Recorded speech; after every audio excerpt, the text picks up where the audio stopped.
ने अपने जीवन में ये एक समस्या अवश्य फेस की होगी।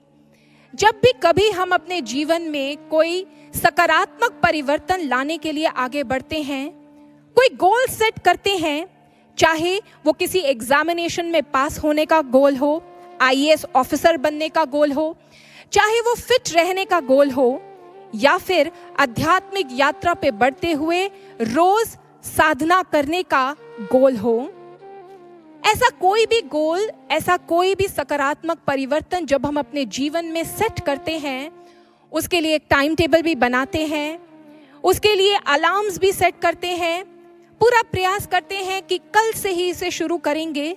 लेकिन जब अगला दिन आता है, सुबह उठकर पढ़ाई करने का वो मोमेंट आता है, अलार्म सेट किया का किया रह जाता है, उसे बार बार स्नूज पर डालते हैं, वो बज कर बंद हो जाता है, टाइम टेबल धरा का धरा रह जाता है और हम वहीं के वहीं स्थित रहते हैं। वो सकारात्मक परिवर्तन जिसे हम अपने जीवन में देखना चाहते थे, हम उसे अचीव करने से फिर रह जाते हैं। हुआ है ऐसा कभी? अवश्य हुआ होगा, सबके जीवन में होता है। हम सब ने ऐसा बहुत बार महसूस किया है। जानते हैं, हम अपने जीवन में जो सकारात्मक परिवर्तन देखना चाहते हैं, उसे सिद्ध क्यों नहीं कर पाते? उसका कारण क्या है? हार क्यों जाते हैं? फेलियर्स क्यों मिलते हैं? उसका उत्तर है ये मधु और कैटब।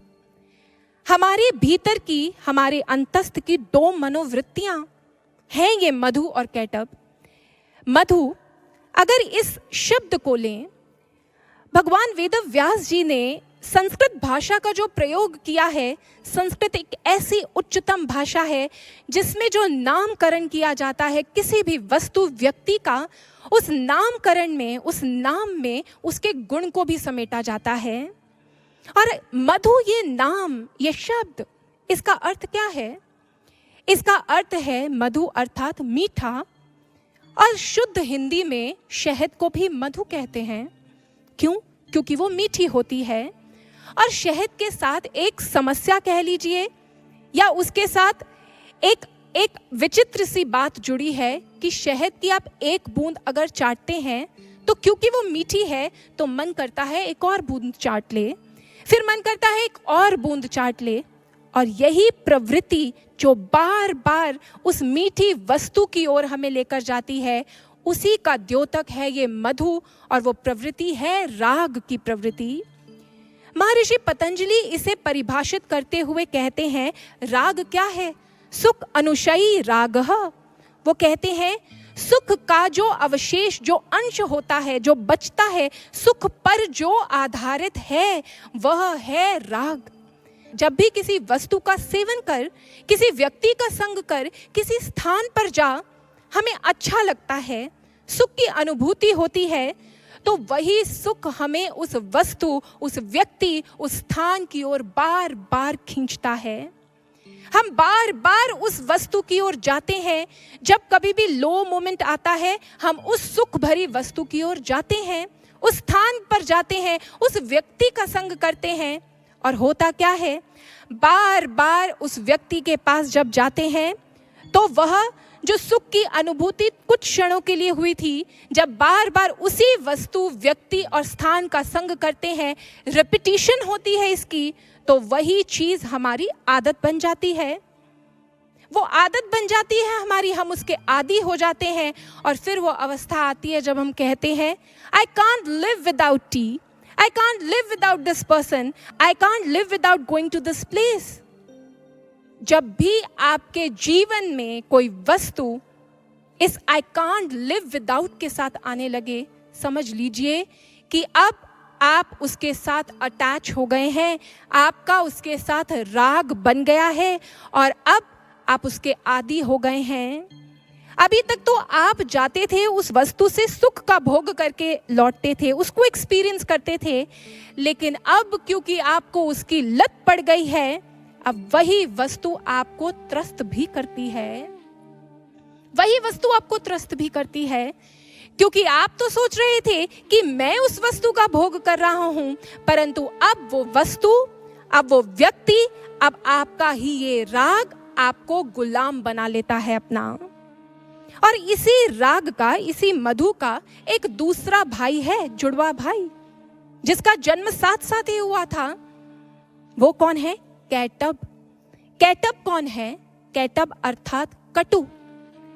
कटु जब किसी भी वस्तु, किसी भी व्यक्ति, किसी भी स्थान के साथ हमें दुखद एक्सपीरियंस होता है, दुख महसूस होता है, तो हमारे भीतर जो भाव जागता है वो भाव का द्योतक है ये कैटब।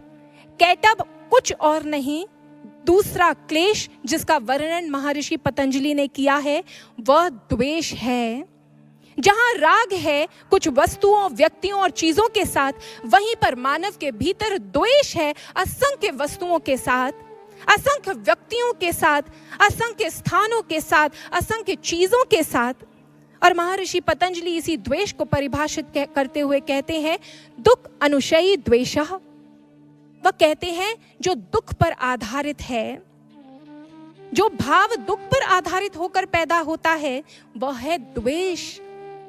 भक्तों, जब आपको किसी वस्तु, व्यक्ति के साथ दुख का एक्सपीरियंस होता है तो फिर एक स्टेज आती है जहां पर आप कहते हो I cannot tolerate this person, I cannot stand in front of this person. मुझे एक आंख नहीं सुहाता ये व्यक्ति।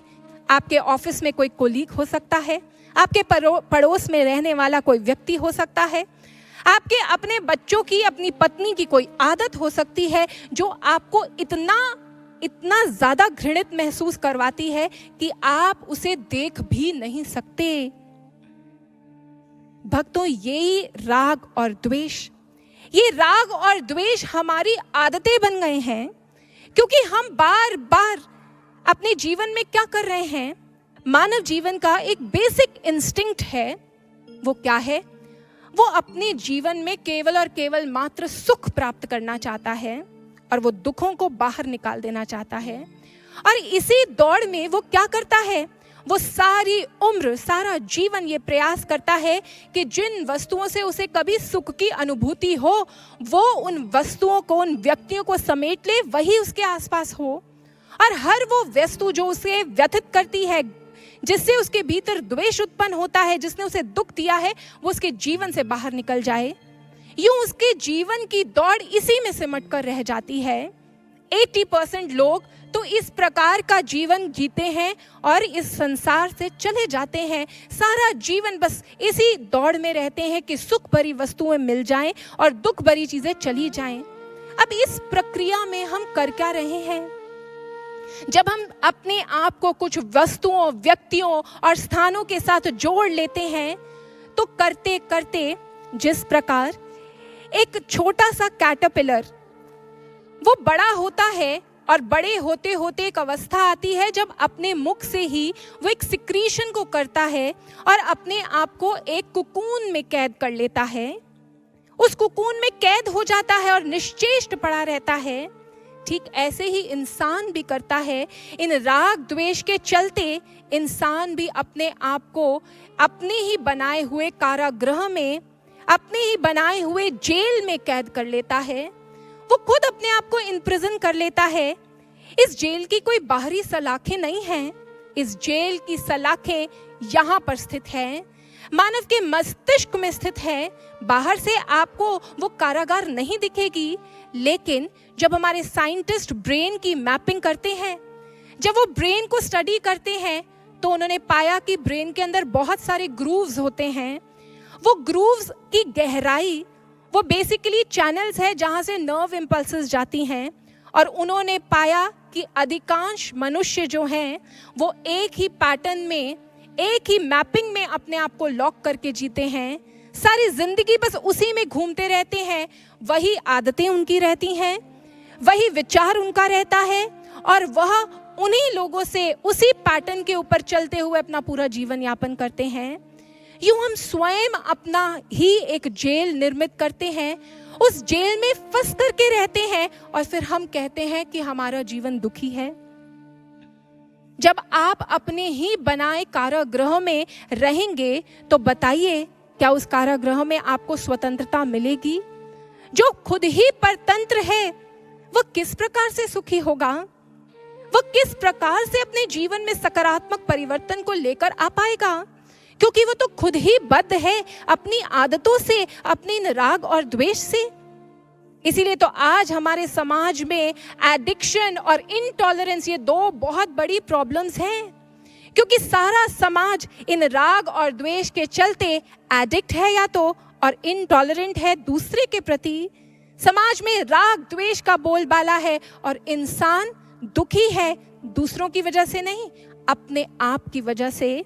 क्या ये जीवन है जिसे हम जी रहे हैं?